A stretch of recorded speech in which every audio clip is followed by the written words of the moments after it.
Welcome students, आप सभी लोगों का एक बार फिर केमिस्ट्री की क्लास में स्वागत है। हम सभी लोग सरफेस केमिस्ट्री के अंतर्गत कोलाइड को पढ़ रहे थे। हम सभी लोगों ने कोलाइड के बनाने की विधियों को और कोलाइड के शोधन की विधियों को अपने पिछले वीडियोस में देख लिया था।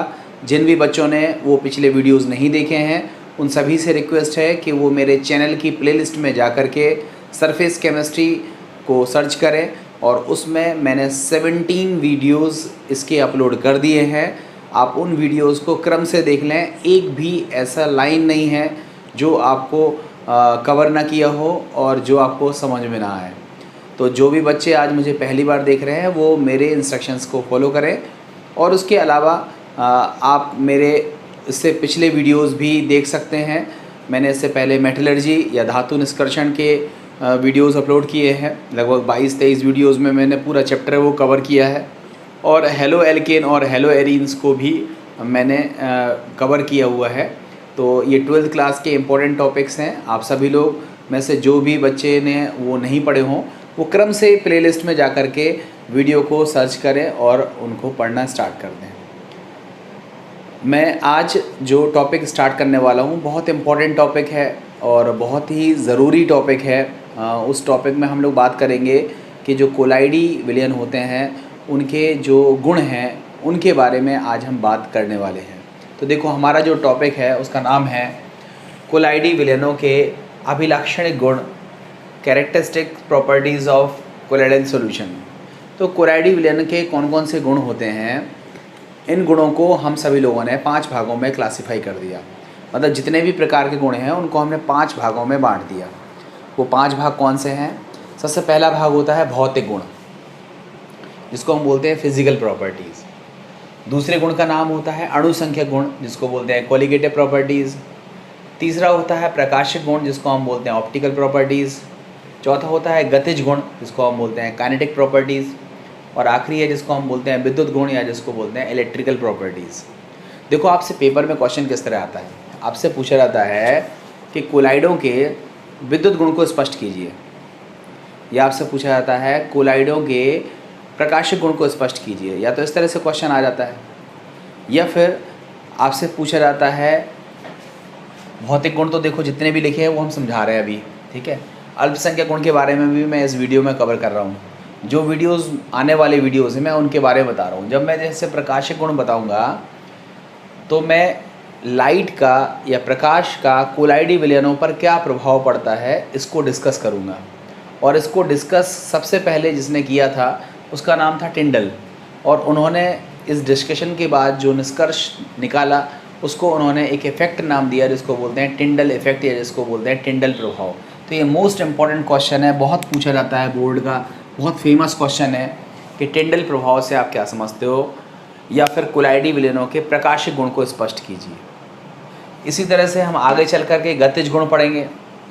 गतिज गुण मतलब कोलाइडी कण जो है वो लगातार गति करते हैं, और कोलाइडी कण लगातार गति करते हैं तो उससे क्या होता है, उसके गुणों को क्लैरिफाई करने के लिए हम पाठ करने वाले हैं गतिज गुणों की।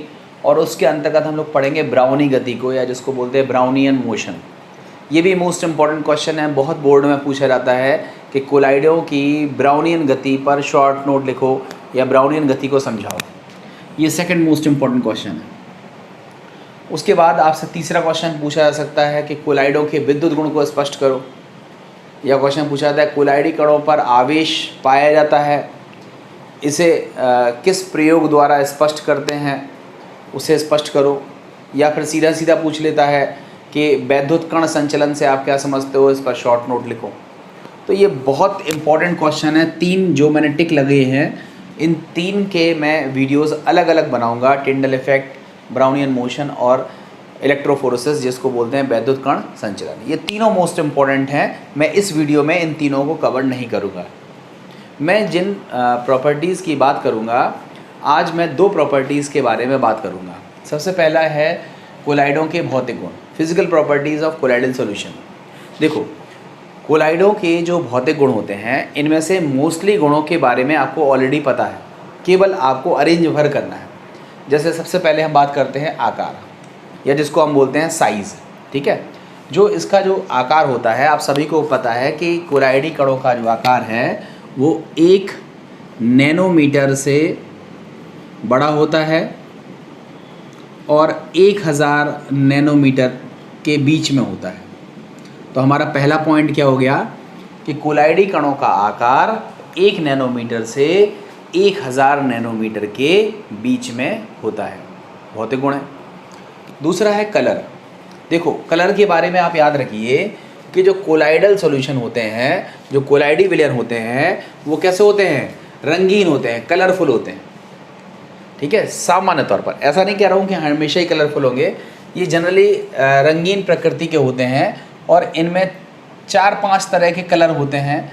मैं कुछ एक कलर को यहाँ लिख रहा हूँ। इनको याद करने की ऐसा सच आपको आवश्यकता तो नहीं है, मगर याद हो जाए इससे बढ़िया तो कुछ हो नहीं सकता।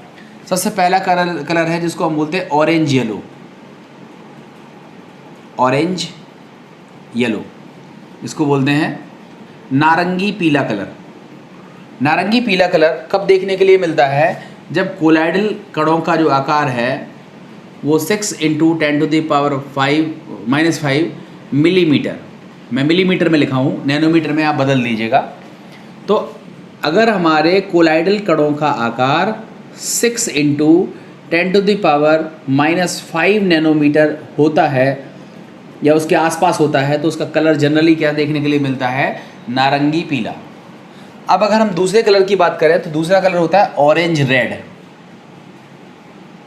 ऑरेंज रेड ये कलर देखने के लिए तब मिलता है जब कोलाइडल कणों का जो आकार होता है वह 9 × 10⁻⁵ 9 × 10⁻⁵ मिलीमीटर के आसपास होता है। उसके बाद हमारा तीसरा कलर है पर्पल। पर्पल या जिसको आप पर्पल कलर देखा होगा सभी लोगों ने। ये कब पाया जाता है? जब इसका साइज़ 13 × 10⁻⁵ मिलीमीटर के आसपास हो। और उसके बाद होता है वॉयलेट या जिसको हम बैगनी कहते हैं।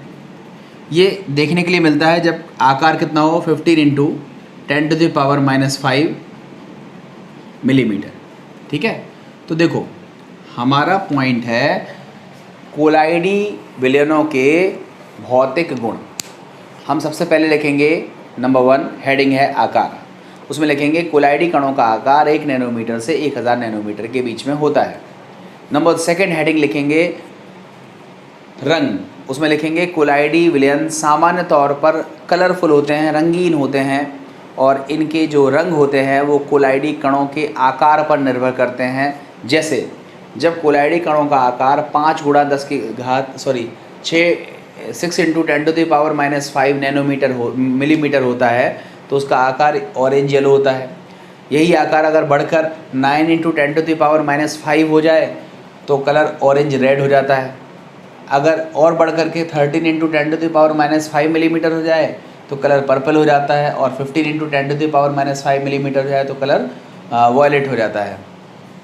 वॉयलेट हो जाता है, गलत लिख दिया स्पेलिंग, वॉयलेट। तो इस तरह से हमारे कलर वाला पोर्शन हम लिख चुकेंगे। कलर के बाद अब हम बात करते हैं प्रकृति की। इसमें बस केवल एक लाइन लिखनी है कि कोलाइडी कण किस प्रकृति के होते हैं। बताइए, सभी लोगों को पता होगा कोलाइडी कण किस प्रकृति के होते हैं? विषमांगी। कौन सी प्रकृति के होते हैं? विषमांगी होते हैं, जिसको बोलते हैं हेट्रोजीनियस। ठीक है, तो ये बहुत पूछा जाता है कि कोलाइडी कण किस प्रकृति के होते हैं। तो ध्यान रखिएगा, हैं तो ये विलयन, मगर ये किस प्रकृति के हैं? विषमांगी प्रकृति के हैं, हेट्रोजीनियस प्रवृत्ति के होते हैं। ठीक है, तो ये हमारा तीसरा हो गया। निस्यंदता या जिसको हम बोलते हैं फिल्ट्रेबिलिटी। निस्यंदता आप सभी लोगों ने देखो कल जो हमारा पिछला क्लास था उसमें आपको बताया था कि जो कोलाइडी कण होते हैं वो फिल्टर पेपर के तो आर पार निकल जाते हैं, मगर यही चीज़ अगर हम लिखें पार्चमेंट झिल्ली या फिर जंतु झिल्ली तो आप देखोगे कि जो कोलाइडल कण होते हैं वो पार्चमेंट झिल्ली के आर पार नहीं जा पाते हैं। तो यही चीज़ आपको लिख देनी है। तो हमारी हेडिंग कौन सी तैयार हो जाएगी? निस्यंदता, या जिसको बोलते हैं फिल्टरेबिलिटी। तो हम क्या लिखेंगे कि जो कोलाइडल कण होते हैं वो फिल्टर पेपर के तो आर पार निकल जाते हैं, क्योंकि फिल्टर पेपर में जो छिद्र होते हैं उनका आकार बड़ा होता है, इसलिए वो आर पार निकल जाते हैं। किंतु पार्चमेंट झिल्ली या जंतु झिल्ली, इनमें छिद्रों का आकार छोटा होता है और कोलाइडल कण उसके आर पार नहीं निकल पाते, अर्थात उनकी निस्यंदता जंतु झिल्ली के आर पार तो जाने की नहीं होती है, किंतु फिल्टर पेपर के वो आर पार निकल जाते हैं। नेक्स्ट होता है श्यानता। ये भी आपको पता है। देखो इसमें आपको क्या लिखना है, इसमें आप दो चीज़ों को लिखोगे। एक लिखोगे द्रव स्नेही कोलाइड। द्रव स्नेही कोलाइड, आप बताओ द्रव स्नेही कोलाइड का उदाहरण याद है आपको? गोंद। गोंद कैसी होती है? गाढ़ी। तो हम क्या बोलेंगे? द्रव स्नेही कोलाइडों की श्यानता या विस्कोसिटी, श्यानता विस्कोसिटी का मान क्या होता है? ज़्यादा होता है। और उसके बाद हम लिखेंगे द्रव विरोधी कोलाइड, हाइड्रोफोबिक कोलाइड्स जो होते हैं उनकी जो श्यानता होती है उसका मान क्या होता है? कम होता है। विस्कोसिटी क्या होती है? कम होती है। तो इसको आप लिख सकते हो। उसके बाद सरफेस टेंशन, या जिसको हम बोलते हैं पृष्ठ तनाव। तो हम क्या लिखेंगे? द्रव विरोधी कोलाइडों, द्रव विरोधी कोलाइडों का पृष्ठ तनाव, द्रव विरोधी कोलाइडों का पृष्ठ तनाव परिक्षेपण माध्यम के लगभग बराबर होता है। लगभग बराबर होता है।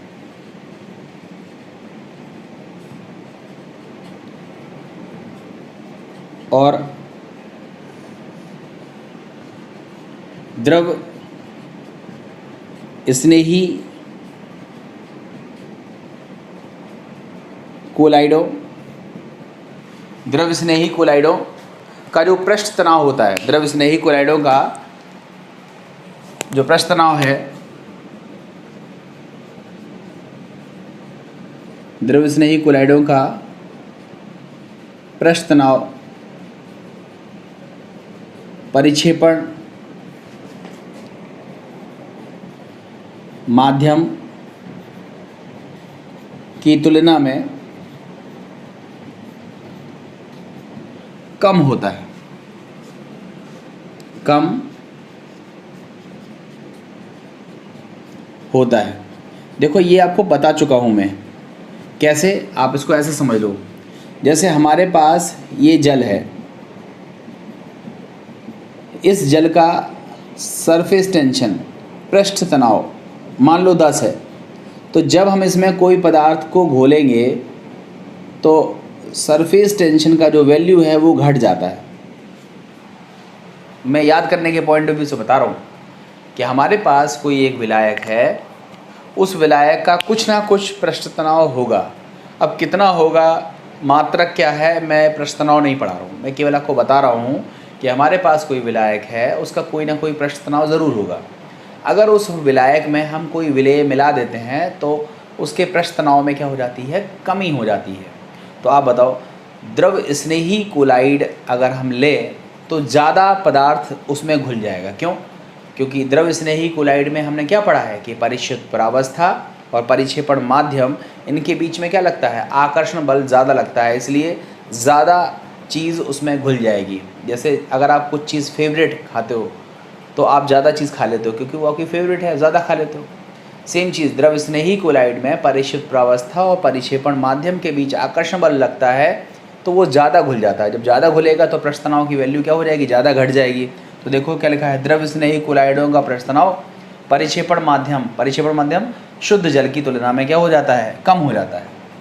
और द्रव विरोधी कोलाइड में, द्रव विरोधी कोलाइड का मतलब हुआ कि उसमें हम पदार्थ घोल तो रहे हैं मगर वो पदार्थ बहुत कम घुल रहा है, क्योंकि विरोधी है। परिशुद्ध प्रावस्था और परिक्षेपण माध्यम के बीच में आकर्षण बल नहीं होता है, तो उसमें कम मात्रा में घुलता है। तो सीधा सीधा सा मतलब है कि जो द्रव विरोधी कोलाइड होते हैं उसमें जो कोलाइडल पार्टिकल होते हैं उनकी संख्या बहुत कम होती है। अब जब संख्या ही कम होगी, विलेय कम मात्रा में होगा, तो पृष्ठ तनाव घटेगा मगर बहुत ज़्यादा नहीं घटेगा। 10 था तो 9.9 हो जाएगा। तो इसका मतलब ये हुआ कि द्रव विरोधी कोलाइडों का जो पृष्ठ तनाव है वो परिक्षेपण माध्यम के पृष्ठ तनाव के लगभग क्या होता है, बराबर होता है। क्यों का बराबर होता है? क्योंकि इसमें विलेय की मात्रा या परिशुद्ध प्रावस्था की जो मात्रा है वह बहुत कम होती है, और द्रव स्नेही में परिशुद्ध प्रावस्था की मात्रा क्या हो जाती है, ज़्यादा हो जाती है। इसलिए पृष्ठ तनाव में ज़्यादा कमी देखने के लिए मिलती है। उसके बाद अब हम बात करते हैं स्थायित्व की। देखो, स्थायित्व में आपको क्या लिखना है कि जो द्रव स्नेही कोलाइड होते हैं, द्रव स्नेही कोलाइड होते हैं, द्रव स्नेही कोलाइडों का स्थायित्व अधिक होता है, अधिक होता है। ठीक है, क्यों अधिक होता है भाई? परिशुद्ध प्रावस्था और परिक्षेपण माध्यम के बीच में आकर्षण बल है, आकर्षण बल होगा तो स्थायित्व अधिक होगा। और आगे क्या लिखेंगे? जबकि द्रव विरोधी कोलाइडों का स्थायित्व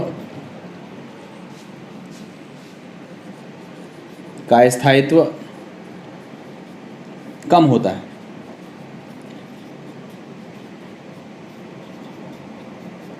ठीक है, द्रव स्नेही कोलाइडों का स्थायित्व अधिक होता है और द्रव विरोधी कोलाइड में परिशुद्ध प्रावस्था परिक्षेपण माध्यम के बीच में आकर्षण बल बहुत कम लगता है, इसलिए उनका स्थायित्व क्या होता है, कम होता है। ये हमारा स्थायित्व हो गया। गुरुत्व का प्रभाव, ये बहुत अच्छा है, इसको ध्यान से समझ लीजिएगा। जैसे कोलाइडल के कण हैं, कोलाइडी विलयन है, तो कोलाइडी विलयन स्थायी होते हैं, ध्यान से समझना। गुरुत्व की वजह से वो नीचे बैठते नहीं हैं। इसको आप ऐसे समझो, जैसे नदी का पानी है, नाले का पानी है, गंदा पानी है, अगर आप ऐसे रखोगे तो उसमें देखोगे कि वो धूल मिट्टी के कण आपको दिखाई देंगे, और फिर जैसे आप रख दोगे तो 15-20 मिनट बाद उसमें जो कण होंगे वो कहाँ बैठ जाएंगे, नीचे की तरफ बैठ जाएंगे। तो कणों का नीचे की तरफ बैठ जाना, गुरुत्व की वजह से नीचे बैठ जाना, इसको बोलते हैं गुरुत्वीय प्रभाव। अब आप कोलाइडल विलयन ले लो, जैसे आप आई ड्रॉप ले लो, आँख की दवा, ये कोलाइडी विलयन के रूप में रहती है। आप आँख की दवा को ऐसा रख दो, रखी रहेगी, तो क्या आँख की दवा में जो दवा के जो कण हैं क्या वो सारे के सारे नीचे बैठ जाते हैं? नहीं बैठते, वो उसमें घुले हुए रहते हैं। तो इसका मतलब जो कोलाइडी कण होते हैं उन पर गुरुत्व का प्रभाव नहीं पड़ता है। उनके कणों का आकार नो डाउट बड़ा होता है, इतना बड़ा तो नहीं है मगर हाँ बड़ा तो है ही, 1 नैनोमीटर से 1000 नैनोमीटर के बीच में है, मगर फिर भी उन पर गुरुत्व का प्रभाव नहीं पड़ता है। क्यों नहीं पड़ता है वो हम आगे सिखाएंगे। अगर आप चाहते हो कि नहीं वो नीचे बैठ जाएं कण, तो हमको फिर अपकेंद्रण बल का यूज़ करना पड़ेगा। जैसे आपको पता होगा कि हम बहुत तेज़ी से अगर घुमाएं उसे, तो क्या होगा, एक बल बाहर की तरफ लगेगा, अंदर की तरफ अभिकेंद्र बल लगता है, बाहर की तरफ अपकेंद्र बल लगता है। तो अगर हम किसी नली में उस विलयन को भरकर, कोलाइडी विलयन को भरकर खूब तेज़ी से गोल गोल घुमाएँ, खूब तेज़ी से गोल गोल घुमाएँ, तो अब केंद्र बल लगेगा और ऐसी सिचुएशन में कोलाइडी कण अवक्षेपित हो सकते हैं या वो नीचे बैठ सकते हैं। तो आप केंद्रीय बल की वजह से तो उनमें गुरुत्वीय जैसा प्रभाव देखने के लिए मिलता है, मगर एग्जैक्टली उनमें गुरुत्व का कोई प्रभाव नहीं होता है, मतलब वो गुरुत्व की वजह से नीचे नहीं बैठते हैं। ये हमारे इस पॉइंट का मतलब है। तो हमने देखा कि फिज़िकल प्रॉपर्टीज़ हमारी इतनी सारी हो गई। ठीक है, अब देखो, अगर आपको ये फिज़िकल प्रॉपर्टीज़ अच्छे से आती हैं तो आप कोलाइड का क्वेश्चन गलत नहीं करोगे। आपसे क्या पूछा जाता है कि which one of the following properties of colloidal solution is incorrect. आपसे पूछा जाता है निम्नलिखित में से कोलाइडी विलयनों की कौन से गुण हैं जो सत्य नहीं हैं। तो आपको 4 गुण दे देंगे। आपसे पहला गुण दे देगा कि कोलाइडी विलयनों का जो गुरुत्व का प्रभाव नहीं पड़ता है, कोलाइडी विलयन फिल्टर पेपर के आर पार नहीं निकल पाते, ऐसे 4-5 पॉइंट बना करके दे देगा और फिर आपसे पूछेगा कौन सा सत्य नहीं है या कौन सा सत्य है। तो आप तभी बता पाओगे जब आपको पूरी प्रॉपर्टीज़ आती होगी। अगर आपको ये प्रॉपर्टीज़ नहीं आती हैं तो फिर ऐसी सिचुएशन में आप क्वेश्चन को गलत कर दोगे। मैं एक पॉइंट बताना भूल गया शायद, सरफेस एरिया या पृष्ठीय क्षेत्रफल। तो कोलाइडल कणों का आकार थोड़ा सा बड़ा होता है, कण होते हैं उनका पृष्ठीय क्षेत्रफल क्या होता है, ज़्यादा होता है। मतलब वास्तविक विलयन की तुलना में इनका पृष्ठीय क्षेत्रफल क्या होता है, बड़ा होता है। ये याद रखिएगा। पृष्ठीय क्षेत्रफल से फ़ायदा क्या मिलता है ये आगे हम डिस्कस करेंगे। अभी आप केवल इतना याद रखिएगा, कोलाइडी कणों का पृष्ठीय क्षेत्रफल कंपैरेटिवली ज़्यादा होता है। ठीक है, तो ये सारे थे हमारे भौतिक गुण। कोलाइडी के भौतिक गुण बहुत इंपॉर्टेंट हैं और आपको सभी गुण अच्छे से पढ़ने हैं और समझ के पढ़ने हैं, जिससे आपको किसी भी समय पर कोई भी क्वेश्चन बना के पूछा जाए तो आप करने की स्थिति में रहो। अब हम बात कर लेते हैं अगले गुणों की। देखो, अगले गुणों में हम लोगों को बात करनी है अल्पसंख्यक गुणों की। देखो, अल्पसंख्यक गुणों में आपको मैं बता दूं कि देखो अल्पसंख्यक गुण 4 होते हैं। ठीक है, ये वैसे तो हमारा टॉपिक अभी नहीं है, मगर हम अल्पसंख्यक गुणों के नाम बता देते हैं और इसकी जो डिटेल है वो हम फिज़िकल केमिस्ट्री में ही एक चैप्टर पढ़ेंगे 12th क्लास में ही। इसका नाम है सॉल्यूशन, जिसको हम बोलते हैं विलयन। तो उस विलयन वाले लेसन में हम इन प्रॉपर्टीज़ को डिस्कस करेंगे। अभी तो केवल आप इतना समझ लो कि विलयन के वह गुण, विलयन के वह गुण जो विलयन की एक निश्चित मात्रा में उपस्थित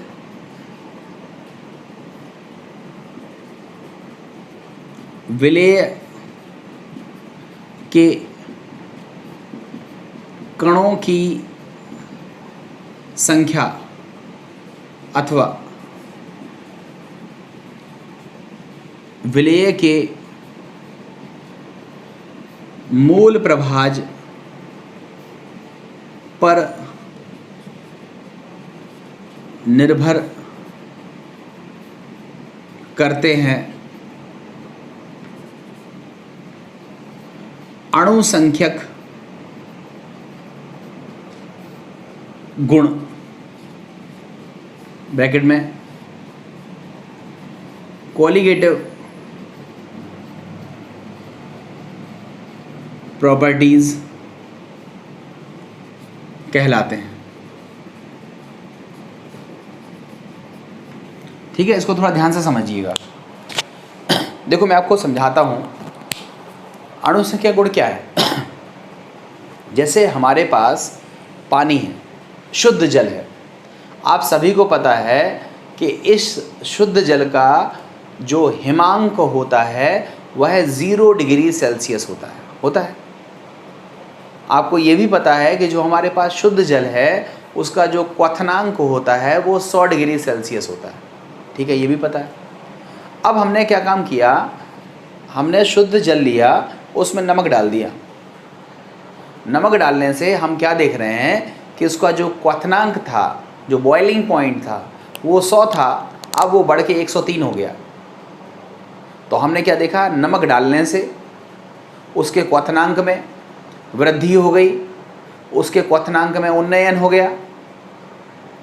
हमने थोड़ा और नमक डाल दिया तो पता चला 105 हो गया क्वथनांक, थोड़ा और नमक डाल दिया 107 हो गया। तो हमने क्या देखा, जो क्वथनांक है उसकी जो वृद्धि है वो निर्भर किस पे कर रही है, नमक थोड़ा डाल रहे हैं, नमक ज़्यादा डाल रहे हैं, नमक और ज़्यादा डाल रहे हैं, इस पर निर्भर कर रही है ना। तो इसका मतलब क्वथनांक में जो वृद्धि हो रही है वह नमक की मात्रा पर निर्भर कर रही है। तो क्वथनांक में होने वाली वृद्धि विलेय की मात्रा पर निर्भर कर रही है।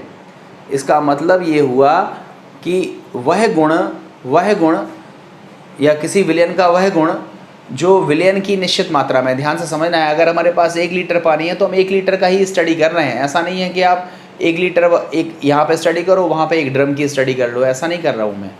तो हमने क्या लिखा कि किसी विलयन के वे गुण जो विलयन की निश्चित मात्रा में उपस्थित विलेय के कणों की संख्या पर निर्भर करें, या कहें तो विलेय के मूल प्रभाज पर निर्भर करें, उस गुणों को हम बोलते हैं अणुसंख्यक गुण। और अणुसंख्यक गुण 4 होते हैं। वो 4 कौन कौन से हैं ये भी बहुत पूछे जाते हैं। ये सब 12th क्लास के सिलेबस में है, मगर ये चैप्टर अलग है, इसको मैं बाद में डिस्कस करूँगा। गुणों को बता दे रहा हूँ कौन कौन से हैं। एक होता है परासरण दाब, जिसको हम बोलते हैं ओस्मोटिक प्रेशर। ओस्मोटिक प्रेशर ये पहला अणुसंख्यक गुण है। दूसरा होता है वाष्प दाब का अवनमन,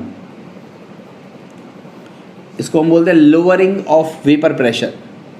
उसके बाद है क्वथनांक उन्नयन, क्वथनांक का बढ़ जाना, इसको बोलते हैं क्वथनांक उन्नयन, एलिवेशन इन बॉइलिंग पॉइंट। और हिमांक घट जाना, हिमांक इसको बोलते हैं अवनमन। ठीक है, तो जैसे नमक है, अगर पानी है तो पानी का हिमांक कितना था 0 डिग्री।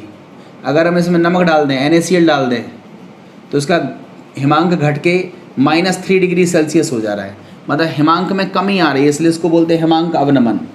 अगर पानी है, इसका क्वथनांक 100 डिग्री सेल्सियस है, अगर हम इसमें नमक मिला दें तो पता लगा 105 हो गया, तो यहाँ पर क्वथनांक में वृद्धि हो रही है, इसलिए इसको क्या बोलते हैं क्वथनांक उन्नयन। वाष्प दाब अवनमन और परासरण दाब ये मैं आगे सिखाऊंगा, बट ये 4 वो गुण हैं जो विलेय की कणों की संख्या पर निर्भर करते हैं। ये हमारे अणुसंख्यक गुण हैं। और कोलाइडी विलयन के अणुसंख्यक गुण किस तरह से अफेक्ट करते हैं, ये अणुसंख्यक गुणों को जब हम पढ़ाएंगे तब डिस्कस कर देंगे। सीधा सीधा सा मतलब है कि कोलाइडी कणों में अणुसंख्यक गुणों में सफिशिएंट चेंज देखने के लिए मिलता है, तो वो चेंजेस किस तरह के आते हैं ये हम बाद में डिस्कस कर देंगे। अभी केवल आप इतना समझ लेना कि आप यहाँ क्या लिखोगे, अणुसंख्यक गुण, उसमें लिखोगे अणुसंख्यक गुण क्या होते हैं, कौन कौन से होते हैं। उसके बाद लिखोगे कोलाइडी विलयनों में कणों की संख्या या परिचित प्रावस्था या कोलाइडी कणों की जो संख्या होती है वो पर्याप्त होती है, और जिस वजह से वे सभी अणुसंख्यक गुणों में पर्याप्त परिवर्तन उत्पन्न करते हैं। ठीक है, अब वो पर्याप्त परिवर्तन क्या है ये हम अणुसंख्यक गुणों को जब पढ़ेंगे तब डिस्कस करेंगे। तो ये चीज़ हमारी हो गई अणुसंख्यक गुण। ये हमारा एक तरह से कह लो कि ये हमारा टॉपिक यहाँ का है नहीं है, मगर चूँकि चैप्टर में इस तरह की चीज़ें दी हुई हैं इसलिए मैंने आपको बता दिया। तो आपको इस वीडियो में मुख्य तौर पर किस चीज़ को फोकस करना है, फिज़िकल प्रॉपर्टीज़ को। अणुसंख्यक गुण क्या होते हैं ये आपको पता चला, कौन से होते हैं ये आपको पता चला। अब कोलाइडी विलयनों में अणुसंख्यक गुणों में पर्याप्त परिवर्तन देखने के लिए मिलता है, वो पर्याप्त परिवर्तन क्या होता है वो हम अणुसंख्यक गुणों में सीख लेंगे। तो ये यहाँ पर ये हमारा दूसरा टॉपिक कंप्लीट हो जाता है। अब हम नेक्स्ट वीडियो में बात करेंगे कोलाइडी विलयनों के प्रकाशिक गुणों की। तो मुझे उम्मीद है कि इतनी चीज़ आपको समझ में आ गई होगी। लाइक कमेंट किया करिए और इस वीडियो को ज़्यादा से ज़्यादा दोस्तों तक भेजिए। ज़्यादा से ज़्यादा जितना डिस्ट्रीब्यूट करोगे उतना ज़्यादा बच्चे जुड़ेंगे, कंपटीशन होगा और कंपटीशन में ही मज़ा आता है। आप सोचो कि मैं ही इस चीज़ को जान लूँ, दूसरा नहीं जान पाए, तो ये कोई कंपटीशन नहीं होता है। ठीक है, क्या है कि जब तक 2 स्ट्रॉन्ग कैंडिडेट नहीं होते हैं तब तक ना तो कंपटीशन होता ना आपका विकास होता है। ठीक है, तो खैर ये तो आप स्वयं से डिसीजन ले सकते हैं। फिलहाल अगर आपको वीडियो अच्छा लगा हो तो अपने दोस्तों तक इसको ज़रूर भेजिए। Thank you very much.